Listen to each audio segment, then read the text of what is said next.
Como é que é, gente boa? Onde é que você está no mundo inteiro, me ouvindo, me vendo? Coisa boa, tem gente de toda a terra aqui conosco e vão convidando outros amigos de outros lugares para nós participarmos juntos. Faça isso agora mesmo, convide a moçada toda. Já, já, já, vamos lá, não podemos perder tempo. Vão se chamando, vão avisando, vão passando esses endereços todos para todos os amigos ou fazendo os compartilhamentos. Vocês sabem como fazer isso nesse momento já. E eu quero ler para nós em Romanos, no capítulo 8, que, meu Deus, é um texto que só não está desgastado porque a palavra de Deus se renova eternamente. Mas no que depende de mim, nesses últimos 48 anos, eu esfreguei Romanos 8, Romanos 7, para lá e para cá, comi, devorei, mastiguei, engoli, degustei. Tá vendo esse pedacinho aqui do meu nariz? Ó? Isso é Romanos 7. Tá vendo esse pedacinho da minha orelha aqui? Ó? Isso é Romanos 8. Tá vendo a minha barba? Ela cresceu em Romanos. Desde 18 anos, a barbinha que eu tinha foi engrossando com Romanos. E eu estou a ponto de fazer meio século de meditação cotidiana em todas essas coisas que transformam a vida. Entendeu? Nas realidades que transformam a vida. É isso. Eu vou ler aqui, Paulo diz, a partir do verso 18, o seguinte: porque para mim, eu tenho por certo, por garantido, que os sofrimentos do tempo presente, de hoje, de agora, as lutas todas, as coisas absurdas, patéticas, incompreensíveis, idióticas, que acontecem sobre nós, contra nós, sejam as muitas produzidas pelos homens, ou sejam aquelas que decorram dos nossos,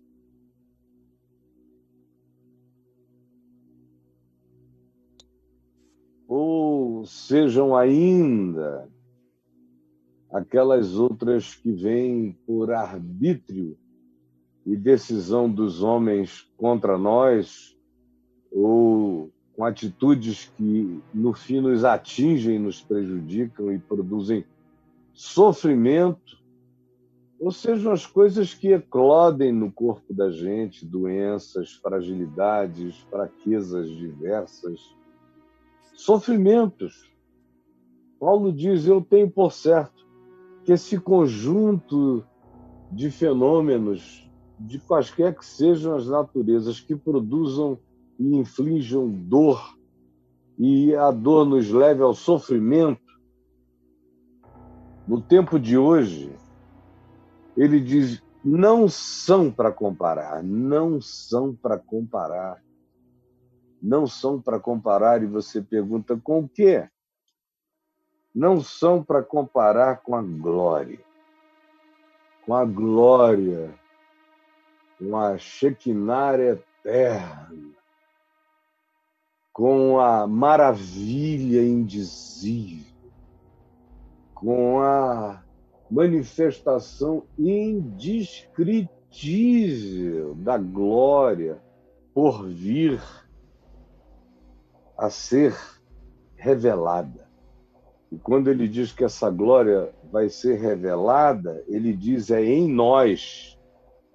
Ele não está falando de uma glória a ser contemplada por nós. Ele diz que os sofrimentos do tempo presente não são para ser comparados com a glória a vir a ser revelada em mim. Não é um cenário fora de mim. A glória sou eu. É o que ele está dizendo hoje. eu experimento o entalhamento do cisel do sofrimento múltiplo, plural, diverso, variado, causas distintas, provocando, todavia, dor que se converte em sofrimento. Mas isto não é para ser comparado, não dá para comparar, é pequeno, não é nada, quando posto diante da glória por vir a ser revelada em nós. E essa glória que vai ser revelada vai se manifestar em mim. Eu vou virar um Cristo de Deus. Eu estou vivendo a metamorfose.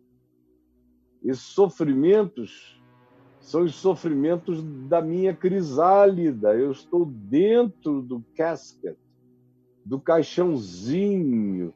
Eu estou dentro da crisálida. Eu estou no processo de estribuchamento, de dor para lá, de dor para cá. Tudo isso é aquilo que vai me transformando nesse ser frágil, mortal, impotente, relativo, cheio de ambivalências e ambiguidades, naquele ser que vai carregar a plenitude da imagem de Deus, que será conforme o Cristo ressuscitado, essa glória da ressurreição, da vida, da beleza divina, vai eclodir, de modo que a borboleta que eu sou vai ficar para trás, com essa carcaça de morte, com esse corpo de morte, e de mim procede e eclode essa borboleta eterna, divina, cristificada, multicolorida, de maravilha gloriosa, voando pelas dimensões todas da eternidade. É isso que Paulo está dizendo. A gente passa por esse mundo que é um tempo de crise. A palavra crise dá origem a acrisolamento, a crisol, o crisol, onde as coisas são purificadas, onde a jaça do ouro é tirada no fogo, no crisol, porque as coisas são acrisoladas. É o que nos ajuda a entender o significado da crise, que vem da mesma raiz e que nos ensina que esse fogo presente, o sofrimento presente, se nós estivermos em Cristo, produz apenas o indizivelmente lindo em mim e em você. Produz o que vai se manifestar não como um cenário externo. Eu serei essa manifestação da glória a ser revelada. Será em mim, será em você. Meu amigo Junoca, que vai ter um corpo glorificado segundo o corpo de Cristo Jesus, e todos aqueles que hoje vivem deficiências físicas, sejam elas de que natureza sejam, ou deficiências mentais, deficiências de qualquer que seja o tipo, os dias da nossa fraqueza estão contados. E nós seremos todos eclodidos pela glória. Eu sou um ninho da glória que em mim haverá de ser manifesta em Cristo Jesus. Portanto, ele prossegue e diz: a ardente expectativa da criação. Todas as coisas criadas estão existindo em estado, segundo Paulo, de ardente expectativa. Cada criação, cada ser, cada ente existente desta criação aguarda a revelação dos filhos de Deus. Aguarda a nossa manifestação transformada. A natureza espera a eclosão dessa glória em nós porque a própria transformação e redenção dela depende da eclosão dessa glória em cada um de nós. A criação espera que a glória do homem apareça, surja. Porque hoje a criação está sendo devastada pela desfiguração humana, pelo pior do humano, pelo pior da humanidade.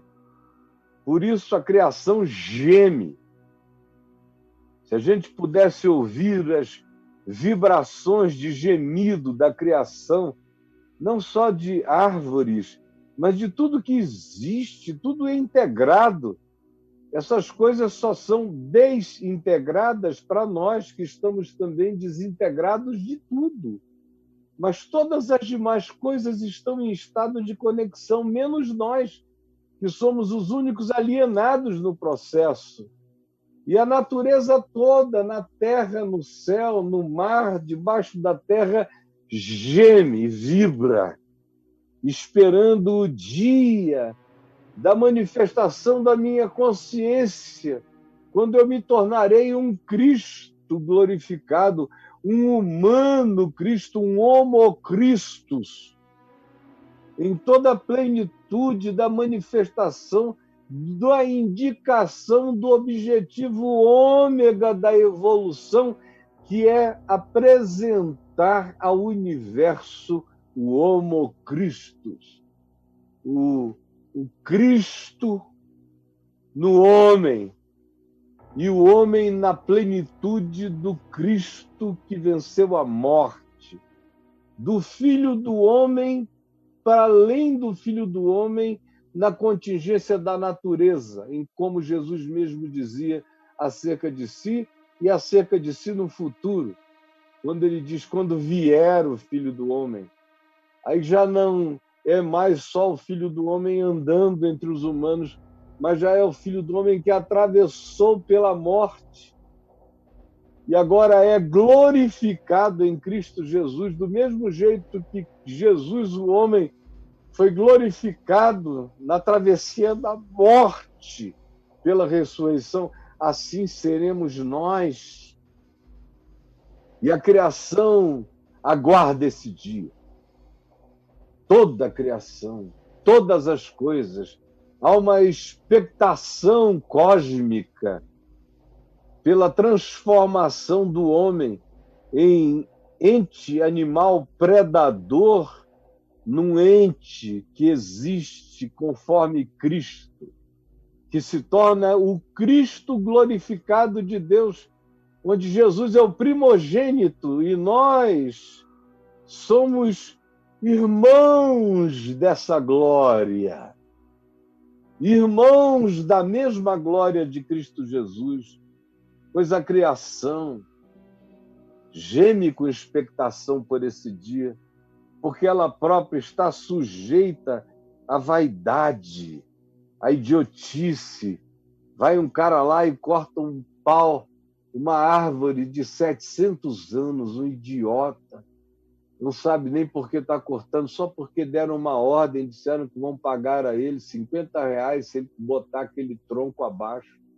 R$100, ele vai lá e destrói milhares de mundos por causa da vaidade de um outro que quer ganhar dinheiro fácil, por causa de um outro que disse, eu arrendei a área, ela é minha, vá lá e destrua.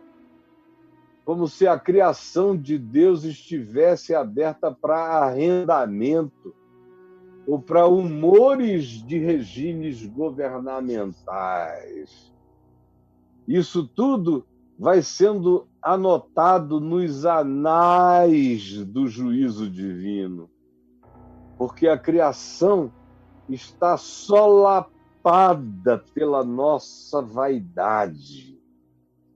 Ela não está sob vaidade porque ela quis, não é voluntário, ela jamais escolheria ter esse tipo de exatores, de feitores, de dominadores malignos, como temos sido nós, os humanos, destruidores da criação.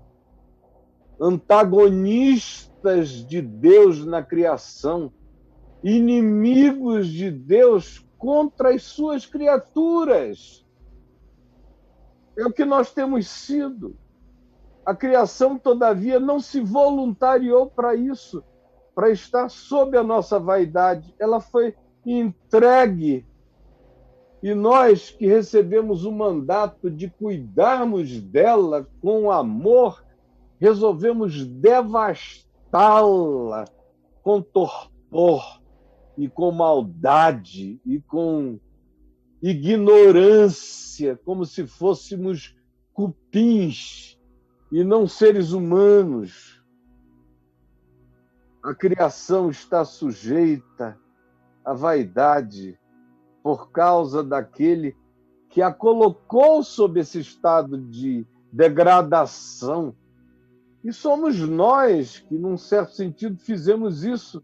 Agora, a misericórdia de Deus tem caminhos para além da nossa idiotice, de modo que Paulo olha para o que o homem faz contra a natureza e enxerga para além da brutalidade humana o dia da redenção.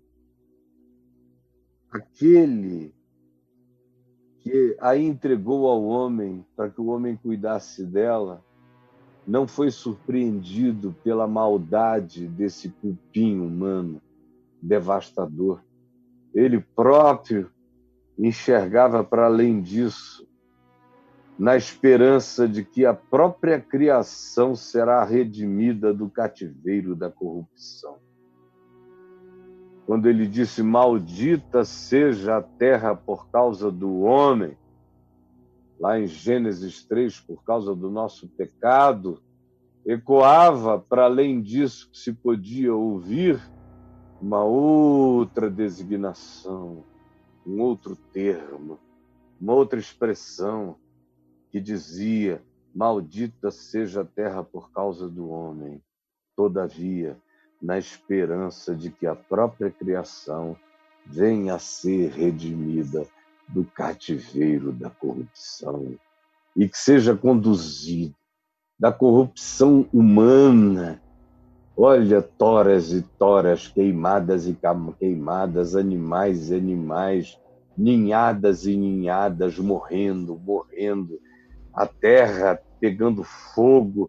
Essa é a corrupção, é o cativeiro da corrupção. A esperança divina é que desse cativeiro a criação seja redimida para a liberdade da glória dos filhos de Deus. Quando se manifestarem os filhos de Deus, carregando e manifestando a glória de Cristo em si, sendo transformados de lagarta em borboleta, vivendo essa transformação da redenção, se tornando Cristos de Deus espalhados em toda a criação. O que se diz é, nesse dia, nessa hora, a devastação dará lugar à glória, a mesma glória que esteja se manifestando nos filhos de Deus, que vão expressar a própria glória da ressurreição.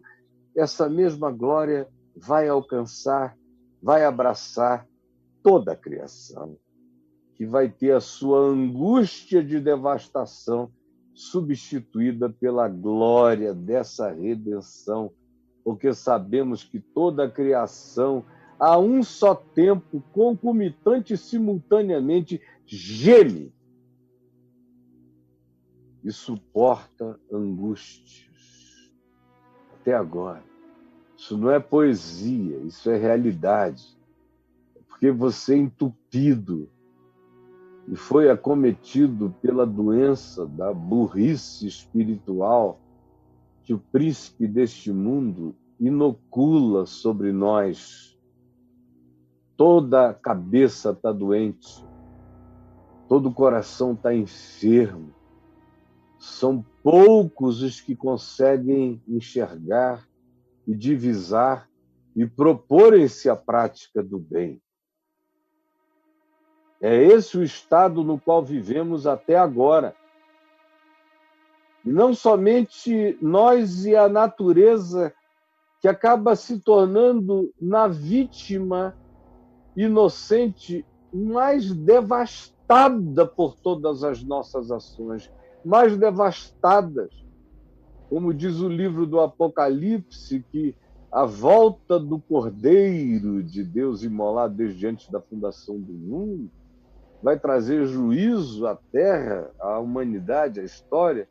Entre outras coisas, se diz que esse juízo virá contra todos aqueles que devastam a terra. É uma das 3 coisas que o Apocalipse diz que atraem o juízo divino. É a injustiça de natureza econômica com os bens e riquezas do planeta ficando na mão de uns poucos donos de tudo, donos da terra, enquanto a humanidade passa fome. Essa é a primeira razão do juízo que vem.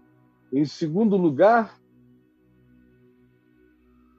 vem essa idolatria que objetifica tudo e cultua o objeto e faz a vida acontecer em razão, em função e na expectativa de aquisições e posses.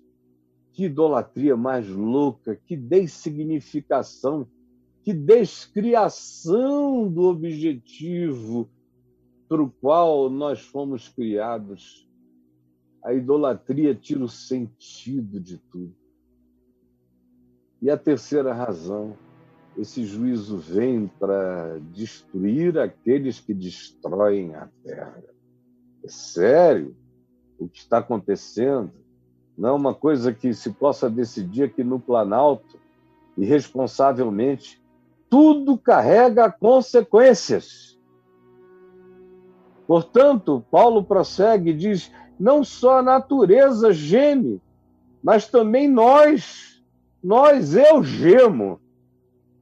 E todo aquele que tem essa consciência geme. E todo aquele que tem percepção, que não ficou completamente obturado cognitivamente, geme. Quem está vivo, com alguma percepção, quem não está usando as viseiras da automação diabólica, geme. Geme. E não somente a natureza geme, mas também nós que temos as primícias do Espírito Santo. Todos nós que dizemos que somos habitados pelo Espírito Santo, se somos habitados pelo Espírito de Cristo, gememos juntos e solidários com toda a natureza, com toda a criação.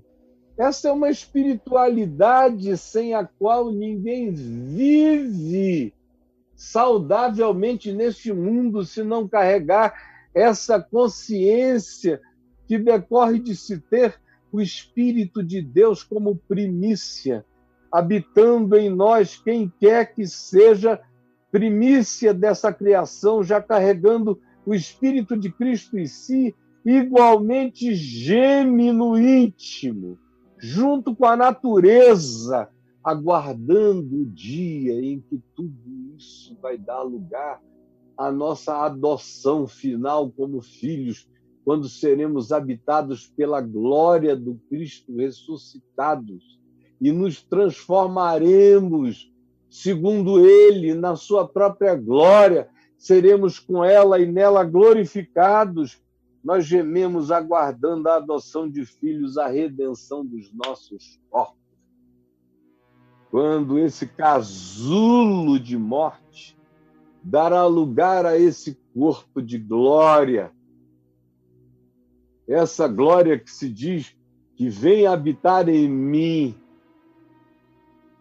Toda a natureza carrega a expectação desse dia, dessa hora.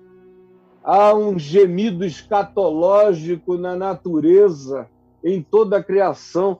aguardando a manifestação, a eclosão final da consciência humana, esperando que nós nos tornemos Cristos de Deus para cuidarmos do planeta de Deus com o amor de Deus e com a solidariedade de Cristo por toda a criação divina, e sendo nós também, daí para frente, os transferidores de um cuidado carregado de glória, de preservação, para com tudo isso que não é nada além da própria glória da criação, conforme Deus, o nosso Senhor, decidiu manifestá-la, conforme ela se manifesta, apesar de nós, numa glória que me leva toda hora a estado de estupefação quebrantado,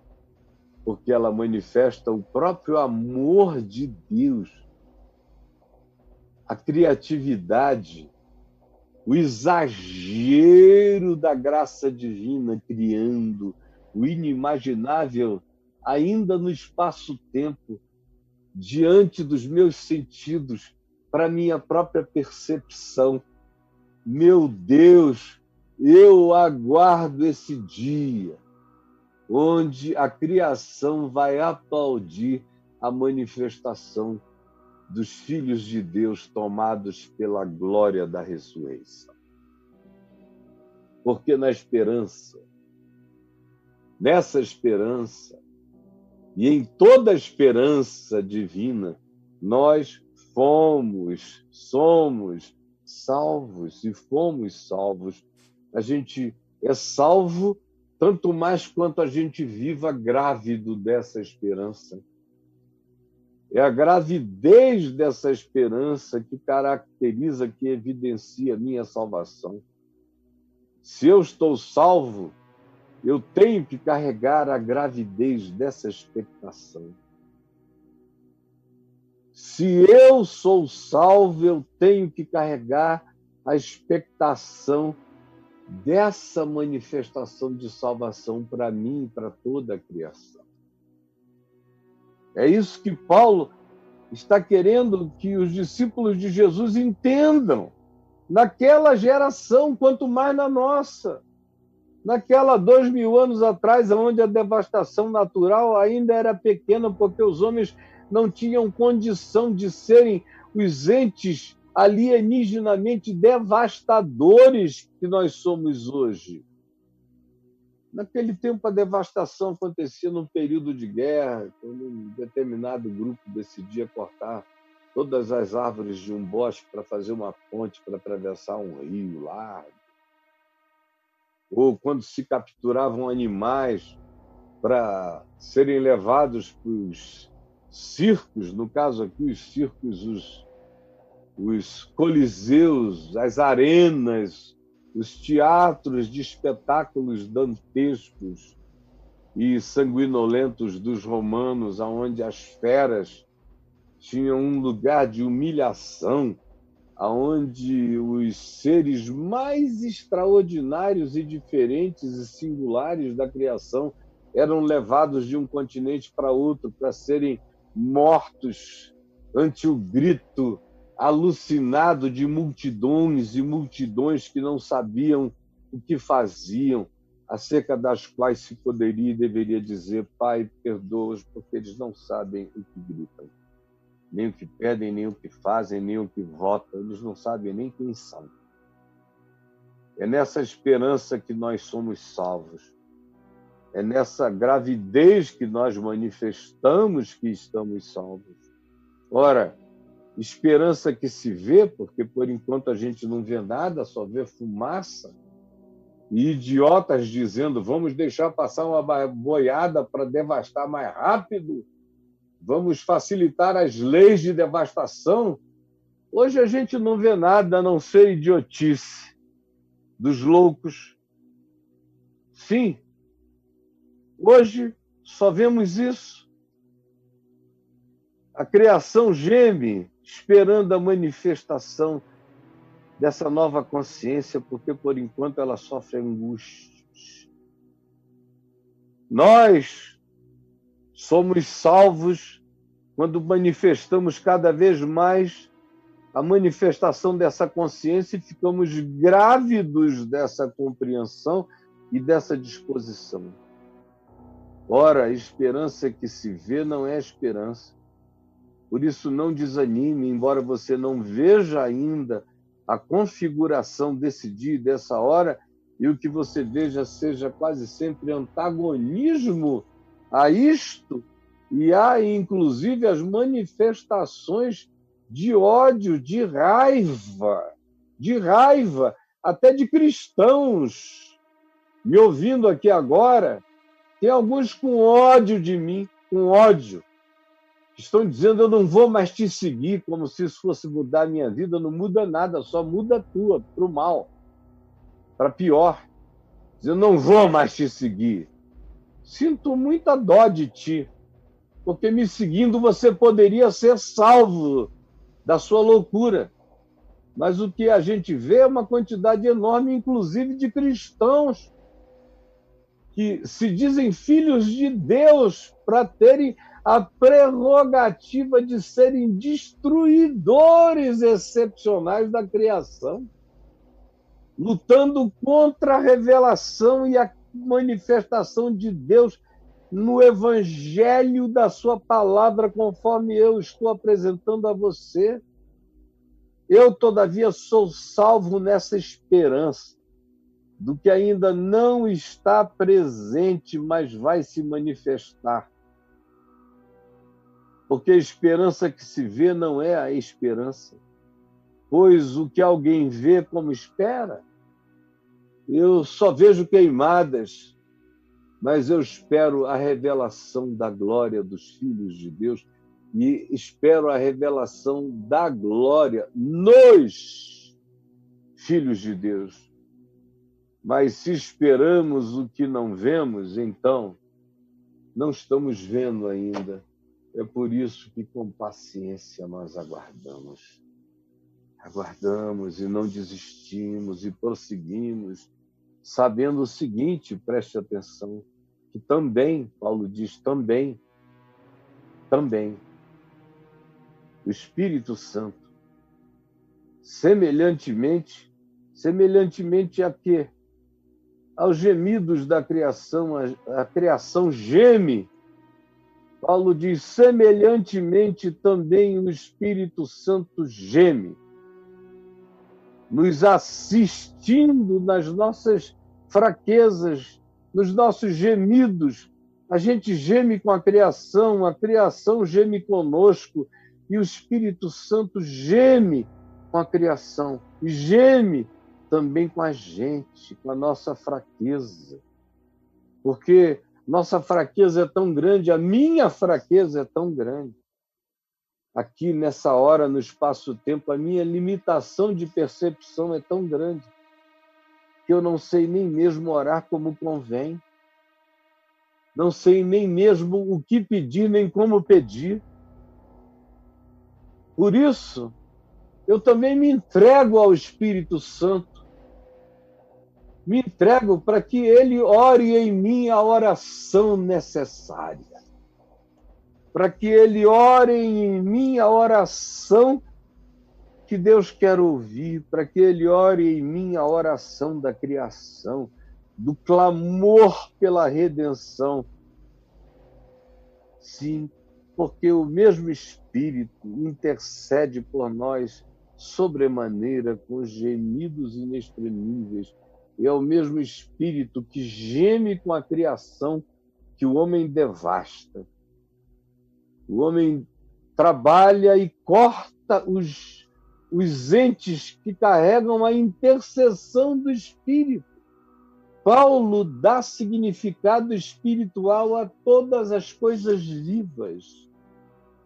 E diz que quando eu vou e devasto, eu estou destruindo o que Deus criou e estou lutando contra os gemidos do Espírito Santo nos gemidos da criação, que devem ser os gemidos de todo ser humano de olhos abertos e com o coração grávido da esperança da glória que há de se manifestar em nós o Espírito Santo também intercede por nós na nossa falta de compreensão da extensão total do significado de todas essas coisas.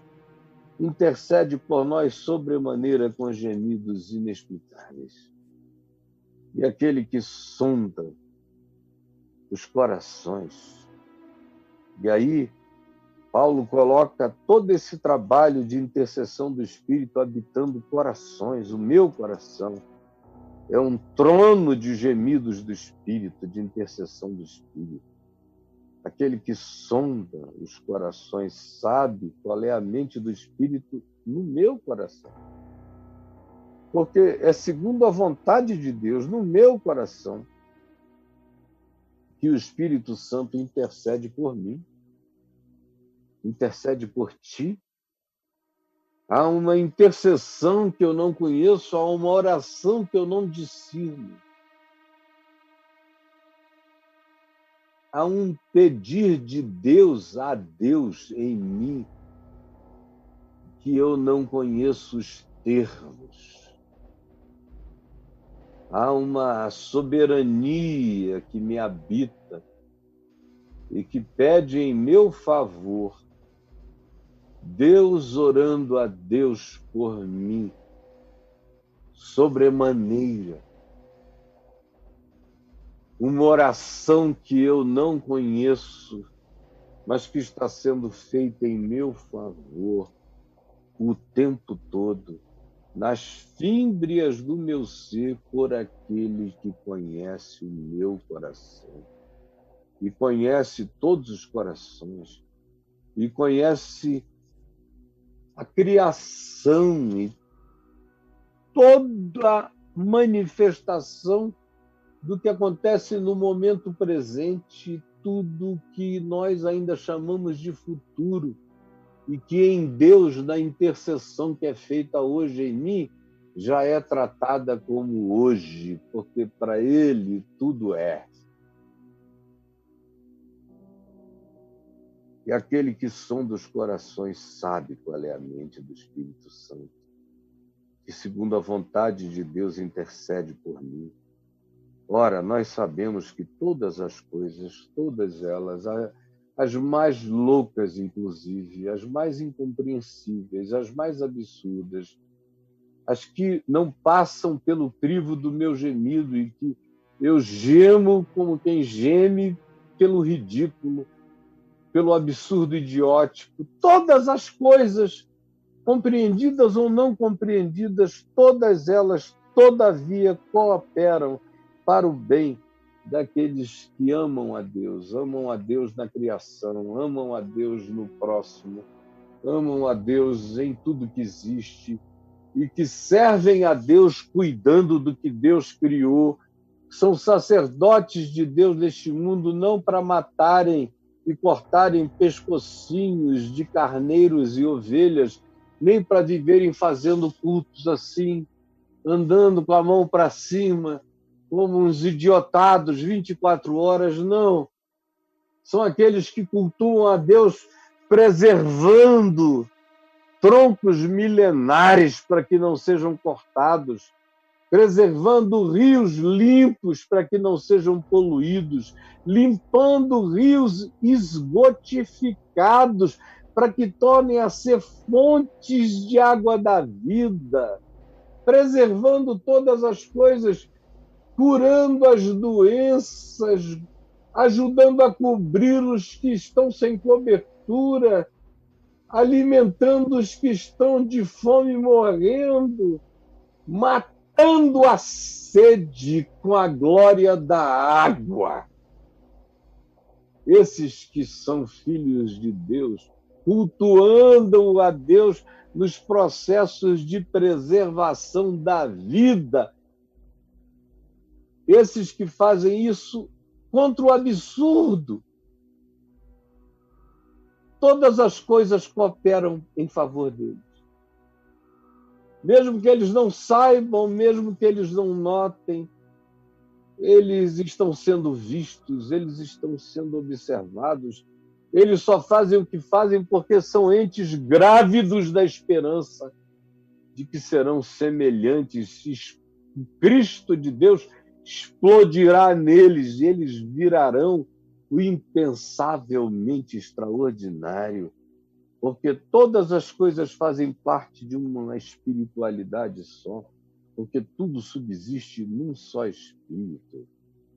Por isso sabemos que todas as coisas cooperam para o bem daqueles que amam a Deus, daqueles que são chamados segundo o propósito de viverem assim,